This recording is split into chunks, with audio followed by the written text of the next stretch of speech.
soon as this wraps up, probably 20 minutes. Okay, thanks. Fine. Start. Thank you. Yeah. But George, a lot of the anticipation here, we've not heard from this man in over 2 years, said nothing as the investigation unfolded, speaking only in court. There has been a lot of conversation about whether he wants to testify before Congress. Our sources have been saying that he's been extremely reluctant to do that. He does not want to engage in a political service. So we'll find out soon directly from Mueller.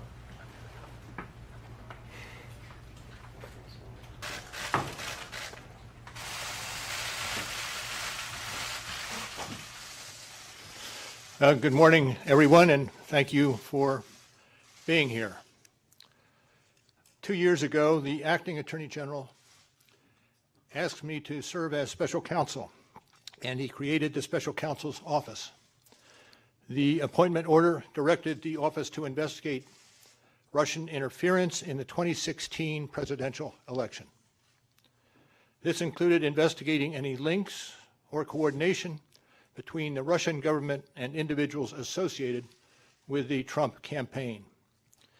Now, I have not spoken publicly during our investigation. I'm speaking out today because our investigation is complete.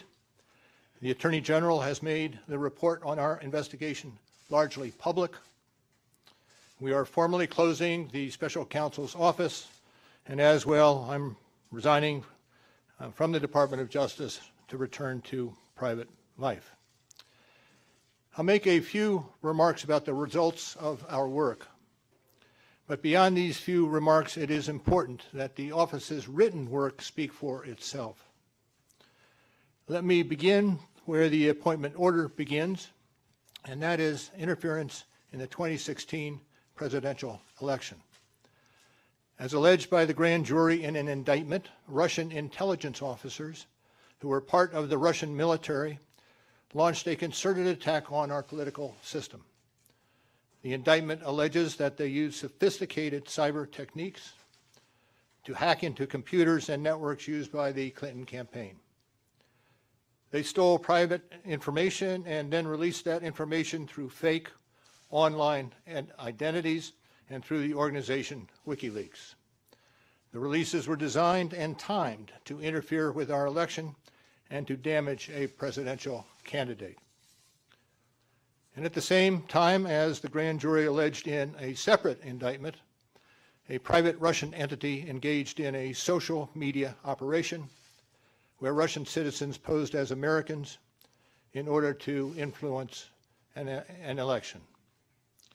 These indictments contain allegations, and we are not commenting on the guilt or the innocence of any specific defendant. Every defendant is presumed innocent unless and until proven guilty. The indictments allege, and the other activities in our report describe, efforts to interfere in our political system. They needed to be investigated and understood, and that is among the reasons why the Department of Justice established our office. That is also a reason we investigated efforts to obstruct the investigation. The matters we investigated were of paramount importance. It was critical for us to obtain full and accurate information from every person we questioned. When a subject of an investigation obstructs that investigation or lies to investigators, it strikes at the core of the government's effort to find the truth and hold wrongdoers accountable. Let me say a word about the report. The report has two parts, addressing the two main issues we were asked to investigate. The first volume of the report details numerous efforts emanating from Russia to influence the election. This volume includes a discussion of the Trump campaign's response to this activity, as well as our conclusion that there was insufficient evidence to charge a broader conspiracy.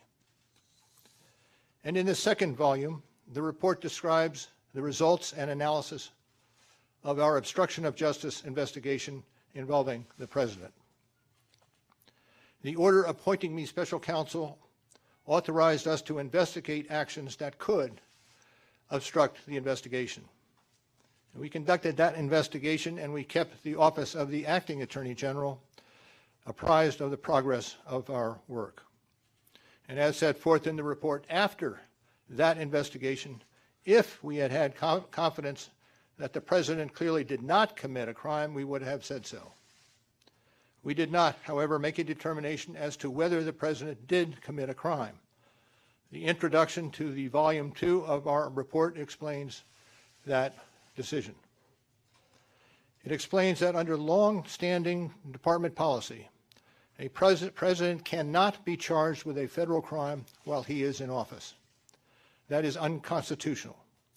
Even if the charge is kept under seal and hidden from public view, that too is prohibited. The special counsel's office is part of the Department of Justice, and by regulation, it was bound by that department policy. Charging the president with a crime was therefore not an option we could consider.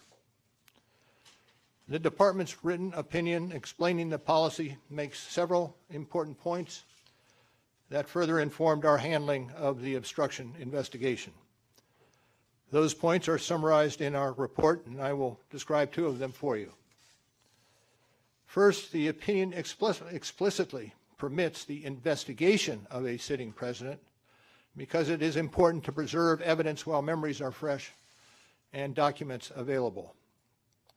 Among other things, that evidence could be used if there were co-conspirators who could be charged now. And second, the opinion says that the Constitution requires a process other than the criminal justice system to formally accuse a sitting president of wrongdoing. And beyond department policy, we were guided by principles of fairness. It would be unfair to potentially accuse somebody of a crime when there can be no court resolution of the actual charge. So that was Justice Department policy. Those were the principles under which we operated, and from them we concluded that we would not reach a determination one way or the other about whether the president committed a crime. That is the office's final position, and we will not comment on any other conclusions or hypotheticals about the president. We conducted an independent criminal investigation and reported the results to the Attorney General, as required by department regulations. The Attorney General then concluded that it was appropriate to provide our report to Congress and to the American people. At one point in time, I requested that certain portions of the report be released.